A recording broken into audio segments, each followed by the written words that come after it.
ബംഗ്ലാദേശിനെതിരെയുള്ള ആദ്യ cricket ടെസ്റ്റിലുള്ള Indian ടീമിനെ പ്രഖ്യാപിച്ചു.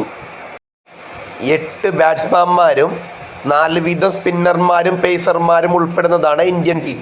ഓപ്പണർമാരായി രോഹിത് ശർമ്മയെയും യശസ്വി ജയ്സ്വാളിനെയും, ചേതേശ്വർ പൂജാരയ്ക്കു പകരം 1 ഡൗണിൽ ശുഭ്മാൻ ഗില്ലിനെയും, 4-മനായി വിരാട് കോഹ്ലിയെയും, 5-മനായി KL രാഹുലിനെയും, 6-മനായി സർഫറാസ് ഖാനെയും, 1-ാം വിക്കറ്റ് കീപ്പറായി ഋഷഭ് പന്തിനെയും, 2-ാം വിക്കറ്റ് കീപ്പറായി ധ്രുവ് ജുറേലിനെയും തിരഞ്ഞെടുത്തു. സ്പിന്നർമാരായി രവിചന്ദ്ര അശ്വിൻ, രവീന്ദ്ര ജഡേജ, അക്ഷർ പട്ടേൽ, കുൽദീപ് യാദവ് എന്നിവരാണ് തിരഞ്ഞെടുക്കപ്പെട്ടത്. പേസ് ബോളർമാരായി മുഹമ്മദ് സിറാജും ആകാശ് ദീപും ജസ്പ്രീത് ബുംറയും പുതുമുഖ താരം യശ് ദയാലും ടീമിൽ ഇടം പിടിച്ചു.